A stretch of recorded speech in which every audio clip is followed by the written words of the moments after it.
Good morning and welcome to my channels Joy's world. আশা করছি তোমরা সবাই খুব ভালো আছো।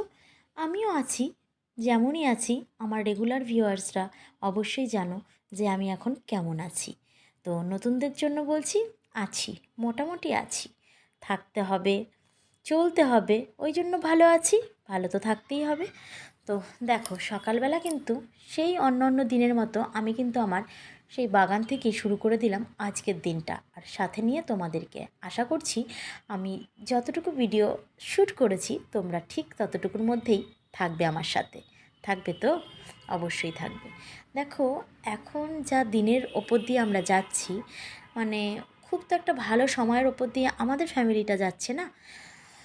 হ্যাঁ, তো যাই হোক, প্রত্যেক দিনই ডক্টর, মেডিসিন, ইঞ্জেকশন, এই সমস্ত নিয়েই কিন্তু আমাদের চলতে হচ্ছে। আজও ব্লাড টেস্ট হবে বাবার। আজ, হ্যাঁ, একটু পরেই আসবে ব্লাড টেস্ট করতে। তবে হসপিটাল থেকে ফিরে আসার পর এটাই হচ্ছে প্রথম ব্লাড টেস্ট।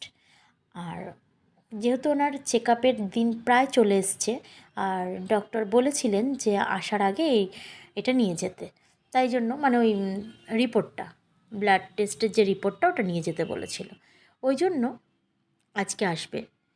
তো এখন আর বাবা হয়তো ভয় পায় না হাতের থেকে সুচ ফুটিয়ে ফুটিয়ে রক্ত নেওয়া, কারণ যতদিন হসপিটালে ছিল, প্রায় 1 মাস মতো তো ওখানেই ছিলেন তিনি।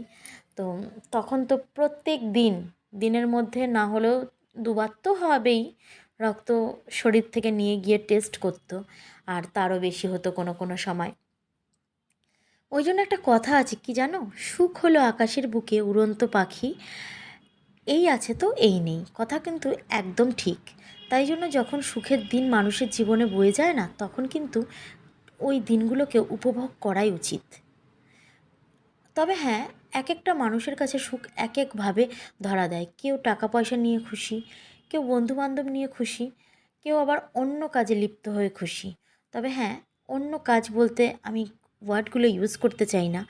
অনেক অনেক বাজে কাজের মধ্যে দিয়ে অনেকে খুশি হতে চায়, কিন্তু সেটাকে বাদ দিয়ে নিজের ফ্যামিলির ওপর দিয়ে যদি মানুষেরা বেশি কেয়ারিং হয়, তাহলেই বুঝি ঠিকঠাক হয়। আর এই কথাগুলো বলছি, দেখো, বাবার কথাই বলছি। যখন ওনাকে বলা হতো যে এইটা করো ওইটা করো, মানে ভালো ভালো জিনিস, শরীরের পক্ষে ভালো, একদম না, একদম কিচ্ছু করতো না। যদি শরীর খারাপও হতো, নিজে নিজেই এইটা ওটা করে ঠিক হয়ে যাওয়ার চেষ্টা করতে, কিন্তু একটু হসপিটাল কিংবা ডাক্তার কাউকে দেখানোর নামও করতেন না। হয়তো খরচ হয়ে যাবে সেই ভয়তেই করাতো না, কিন্তু ওই সব দিকে তাকিয়ে কী লাভটা হলো? আলটিমেটলি কোনো লাভই হলো না। তো যাই হোক, অনেক কথাই কিন্তু আমি বলে ফেললাম। অ্যাকচুয়ালি কী বলো তো, এই মানুষগুলো কেন ওই খরচের দিকে তাকায়?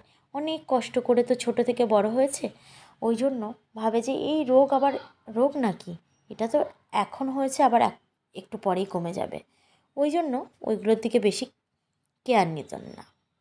আর তার পরিস্থিতি কিন্তু এখন, উনি তো সব থেকে বেশি কষ্ট পাচ্ছে না। আমরা নাই একটু খেতে দিলাম, ওষুধ দিলাম, ওনার জায়গা পরিষ্কার করে দিলাম, কিন্তু আলটিমেটলি কষ্টটা কে পাচ্ছে? ভুগছে তো তিনিই, তাই না? আর ওই মানুষটাকে ওইভাবে শুয়ে থাকতে, প্রত্যেক দিন প্রতিটা মুহূর্ত ওইভাবে শুয়ে থাকছে, তো দেখতে কিন্তু খুবই কষ্ট হচ্ছে। যেই মানুষটা এত কাজের একটা মানুষ ছিলেন, এত প্রাণবন্ত একটা মানুষ ছিলেন, একটা মিনিট বসে থাকতে চাইতো না। দুপুরবেলা খাওয়ার পর যদি মা বলতো যে একটুখানি শুয়ে রেস্ট নিয়ে তারপরে তুমি দোকানে যাও, না, শুলে হবে না, শুলে হবে না, এখন যাই দোকানে, তাই এই সময় এই থাকবে সেই থাকবে, মানে যে করে হোক উনি গিয়ে উনি কিন্তু ওনার ব্যবসাটার মধ্যে ইনভলভ হতে চাইতেন খুব তাড়াতাড়ি করে। কিন্তু তাই ভাবি, সেই মানুষটা আজকে এই পরিস্থিতির মধ্যে এসে পড়েছে। তো ভগবানের, মানে আমি জানি না কবে ঠিকঠাক করবে। তো ভগবানের তো একটা খুব বড় রকমের ভূমিকা আছে বাবাকে ঠিকঠাক করে তোলার পেছনে, আর আছে আমাদের সেবা শুশ্রূষা। তো সব কিছুই করে যাওয়া হচ্ছে বাড়ি থেকে। তো তারপরে জানি না কী হবে। তো অনেক কথাই বললাম, বলার পরে কিন্তু আমার ছেলে দেখতেই পেলে যে ওর ঠাম্মির সাথে বাজারে চলে গেছে, বাজার থেকে এগুলো নিয়ে এসছে। নিয়ে আসার পরে আমার তো প্রায় কাটা হয়ে গেছে, বড় মাছটা কাটাটা আর দেখালাম না, কারণ আমি ভালো করে কাটতে পারছিলাম না, মাছটা আমি ধরতেই পারছিলাম না। এতটা বড় মাছ আমার হাতের থেকে কতটা বড় বলো? আর ওইটা কী করলাম বলো তো, ওই যে ছোটো ছোটো মাছগুলো যে ধুয়ে জলটা বালতিতে কেন রাখলাম, ওটাই হচ্ছে তোমাদেরকে বলবো। আমি জানি না ঠিকঠাক করলাম কি না, কিন্তু নিজের মন থেকে একদমই করিনি। আমি কিন্তু কোনো একটা দিদির কাছ থেকে এটা শিখে করেছি। সেই দিদিটার একটা বড় ইউটিউব চ্যানেল আছে। তো তিনি হচ্ছে বাগানের সব জিনিস দেখায় সেখানে। তো অনেক দিন আগে থাকতে তার সঙ্গে আমার পরিচয়, প্রায় 2 বছর হয়ে গেল, তখন আমি ইউটিউবেও আসিনি। Go green with Soma Dutta সেই দিদিটার চ্যানেলের নাম। তো তিনি সবসময় বলতেন যে ছোট মাছ যে হয় না, যে মাছগুলো আমি কাটছিলাম পুঁটি মাছগুলো, সেই মাছ যে তোমার মাছ ধোয়া আঁশ বলো আর জল বলো, ওইগুলো যদি গাছের গোড়ায় দেওয়া হয় তাহলে নাকি ভীষণ উপকার গাছের জন্য। তো আমি আর জবা ফুল গাছের গোড়ায় দিইনি, আমি গোলাপ গাছ আর বুগেনভেলিয়াতেই দিলাম। জবা ফুল গাছের থেকে তো ফুল তুলে পুজো দেওয়া হয়, ওই আষ্টেগুলো যদি ওখানে দিই তাহলে তো গাছটা গেল। ওই জন্য আমি আর ওটা দিলাম না। তো দিলে হয়তো গাছের আরও বেশি উপকার হতো। তো আমাকে বলো, যে দিদিরা বাগানি দিদিরা আছো, তারা বলো যে তোমরা কি জানো ব্যাপারটা, নাকি আমার কাছ থেকেই প্রথম শুনলে। তো এই জিনিসগুলো কিন্তু আমি শুনেছি। তারপরে আরও একটা জিনিস শুনেছি, যে যে চিকেন ধোয়ার যে জলগুলো হয় না, মানে রক্তের যে জল, সেইগুলোও যদি কয়েকদিন রেখে গাছের গোড়ায় দেওয়া হয় তাহলে নাকি ভীষণ উপকার হয়। তো এই সমস্ত জিনিস আর দিলাম না। বুঝতেই পারছো যে রক্ত 2-3 মানে ওই যে চিকেনের যে ব্লাডটা, ওটা যদি 2-3 দিন একটা বালতির মধ্যে রাখা হয় তাহলে কতটা গন্ধ বেরোবে, আর দেখতেও তো বাজে লাগবে। ওই জন্য আমি ওই ব্যাপারটা আর করতে পারলাম না। তো ওই গাছের গোড়ায় ওগুলো দিয়ে দিলাম, খুব ভালো কাজও হবে। আগের বছরও দিয়েছিলাম, ভীষণ ভালো ফুলও দিয়েছিল। আর তো সেই সময় যেহেতু ইউটিউবে ছিলাম না, তাই জন্য তোমাদেরকে আমি দেখাতে পারিনি। আর বাগান থেকে কিন্তু আমি সোজা চলে এলাম নিচে। নিচে রান্নাঘরটার ওপর বারবার করে এইভাবে কেন ফোকাস করছি, দেখাচ্ছি, দেখো দেখো কি বাজে পরিস্থিতি আমার রান্নাঘরের। তো এগুলো মা করে রেখে দিয়ে গেছিলো, স্কুলে যাওয়ার আগে এমনই থাকে, তারপরে আস্তে আস্তে সব ঠিকঠাক হয়। উনিই বা কী করবে বলো, সকালবেলা উঠে তো বাবার যে কাজগুলো এগুলো তো মাই করে দিয়ে যায়। মানে সব কিছু মাই করে, বেশিরভাগ জিনিস জেঠু করে। আমি জাস্ট খেতে দিই, ওষুধ দিই, বাবাকে দেখে রাখি, এই সমস্ত। কারণ সব কাজ সবার দ্বারা হয় না, আর আমি ওই জন্য ওই কাজগুলো কিন্তু পেরেও উঠি না। ওই জন্য ওইগুলো ওরা করে দিয়েছে, আর আমি কিন্তু মানে সবসময় দেখে শুনে রাখি এই কাজটা আমার, আর খাবার দিই, ওষুধ দিই, ব্যাস। আর বাবা যদি কিছু খেতে চায় তখন ফল কেটে দিই, এই সমস্ত কাজগুলো আমি করে থাকি। আর বাদবাকি যে বাবাকে যে ওই যে তোমাদেরকে তো সব কথা বলা হয়নি, তো দেখো, যাই হোক, বাবার কথা অনেক বলা হয়ে গেল। আর আজকে ছিল আমার ছেলের এই স্কুলে লাস্ট ইউনিফর্ম পরে যাওয়ার দিন। তারপরে ও তো সামনেই স্কুল চেঞ্জ করছে, ওই জন্য ও বন্ধুদেরকে দিয়ে এসে মনের দুঃখে পাথরের ওপরেই বসে রইল। তো যাই হোক, ওই ড্রেসটা পরা ছবিটা আজকে তুলে নিলাম। আর সন্ধেবেলায় জানো এত ভিড় কেন, ওই আমাদের পাশে একজনের অ্যাক্সিডেন্ট হয়ে গেছে, ওই জন্য এত গাড়ি ঘোড়া থেমে রয়েছে। হয়তো ক্যামেরা অতটা বোঝা যাচ্ছে না, কিন্তু অনেক গাড়ি কিন্তু এখানে থেমে রয়েছে, যাতে করে ওই জায়গাটা ক্লিয়ার হয়ে যায় আর তাড়াতাড়ি করে পেশেন্টটাকে হসপিটালে নিয়ে যাওয়া হয়। ওই জন্য এই মানে গোল বেঁধেছে। তাই বলি কি, বিপদ কিন্তু কাউকে বলে কয়ে আসে না। সেটা ওই রাস্তায় যে ভিড় জমেছে গাড়ির, সেই বিপদটাও বলে কয়ে আসেনি যে কে অ্যাক্সিডেন্ট হবে। যে ব্যক্তি অ্যাক্সিডেন্ট হয়েছে সে তো বাড়ি থেকে যখন বেরোয় তখন তো নিজেও জানে না যে তাকে এই অবস্থায় হসপিটালাইজড হতে হবে। তেমনি আমরাও কিন্তু ভাবতেও পারিনি যে একটা সামান্য জ্বরে আমাদের বাড়ির মানে এই পরিস্থিতির সৃষ্টি হবে। সত্যি ডেঙ্গু ভীষণ একটা মারাত্মক ব্যাধি। সেই ব্যাধি যাদের হয়েছে তারা যদি রিকভার হয়ে থাকো তাহলে তো অনেক ভালো, আর যদি না হয়ে থাকে তাহলে যে কতটা কষ্টের, কতটা মর্মান্তিক, সেটা আমাদের নিজেদের জীবন দিয়ে আমরা বুঝতে পারছি। তো যাই হোক, রাত্রেবেলা কেন আমি এই ডিম নিয়ে হাজির হয়েছি, আজকে একটা দাদা আসবে আমাদের বাড়িতে, তাই জন্য ডিম কষা আর রুটি করা হবে। ওই জন্য এই ডিমটা আমি ভাজা শুরু করে দিয়েছি, আর রান্নাও করে ফেলবো, কারণ মা কিন্তু এখনও আসেনি। আমি সেই ফাঁকে এই কাজগুলো করে নিচ্ছি।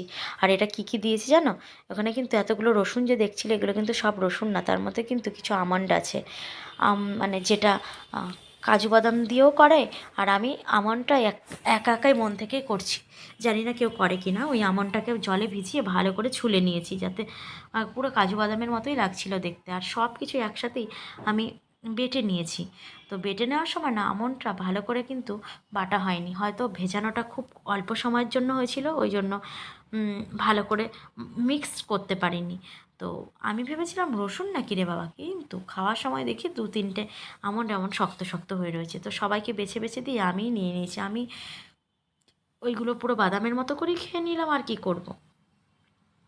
দেখাও যাচ্ছে বুঝি।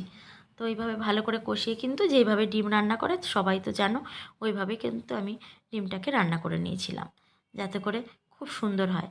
তো কী বলো তো, রান্না করার পরে যদি কেউ বলে না যে খুব ভালো হয়েছে, তখন কিন্তু আরও বেশি উৎসাহ বেড়ে যায় যে বাহ, ভালো বলেছে, তাহলে তো এই রান্নাটা আরও ভালো করে করতে হবে। আর যাদের জন্য করেছি তারা যদি আবার খেতে চায়, তাহলে আরও ভালো করে করে দেবো। একটা ভালো শোনার জন্য আমরা মেয়েরা যেন মানে একদম হাপিত্তেশ করে মরি যে আমার জিনিসটাকে ভালো বলেছে, এই কথাটা জানার জন্য। কিন্তু সব সময় তো আর ভালো হয়ে ওঠে না, না। তো যেটা শুনতে চেয়েছিলাম সেটা কিন্তু ওরা বলেও দিয়েছে যে রান্নাটা নাকি ভীষণ ভালো হয়েছিল। আর দেখতে পাতলা পাতলা ঝোল হলে কি হবে, কিন্তু খেতে কিন্তু ভীষণ ভালোই হয়েছিল। ঝোলটা যখন দেখাবো তখনই বুঝবে, এখনও তো আমার কষানো কমপ্লিট হয়নি। আর ওই যে সাদা সাদা দেখা যাচ্ছে, ওইগুলো কিন্তু সেই আমন্ডগুলো। বুঝতেও পারিনি রাত্রেবেলা, রাত কানা নাকি আমি ভগবান জানে। তো কানা নিয়েও একটা আমি ব্লগ বানাবো, তো তখন তোমরা বুঝতে পারবে। তো যাই হোক, দেখো আমি আর চার পিসই মাত্র আলু দিয়েছি, নাহলে ছেলেটা এত আলু খাওয়া শিখেছে, ওই জন্য ইচ্ছা করে 4 পিস আলু দিয়েছি, যাতে করে ও বেশি না চাইতে পারে, তাই জন্য। তো আমি যখন রান্না করে রুটি আর ডিমের এই কারিটা দিয়েছিলাম, একটা দাদা এসেছিলো, বলছিল তোর রান্নাটা কিন্তু বেশ ভালো হয়েছে।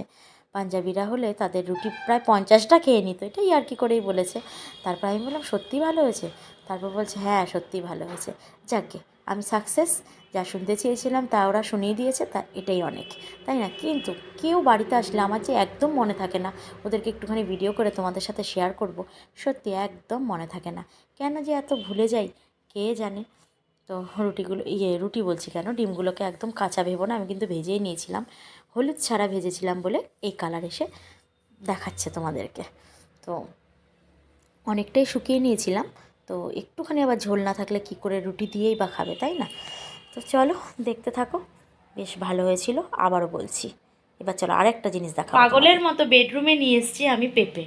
এই পেঁপেটা হচ্ছে গিয়ে আমাদের নিচে যেখানে টমি থাকে, টমির সামনে একটা পেঁপে গাছ আছে, সেই পেঁপে গাছ থেকে জেঠু নিয়ে এসেছিলো। বাবা, না হলেও এটা ক কিলো হবে বলো তো? দেখো আমার হাতের আকৃতিটা দেখছো, আর পেঁপেটা দেখছো কত বড়, দেখো।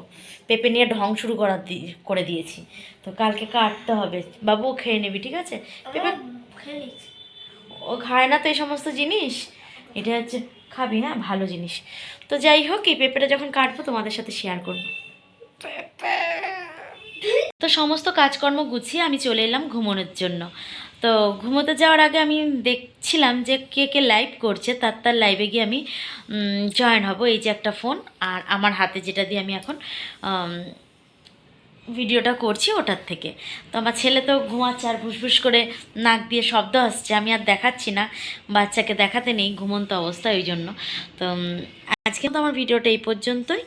আর সবাই ভালো থেকো, সুস্থ থেকো, এই কথা বলে আজকের মতো আমি বিদায় নিচ্ছি। আবার দেখা হবে অন্য একটা নতুন ভিডিওর সাথে। তোমরা সবাই খুব ভালো থেকো আর সুস্থ থেকো। টাটা।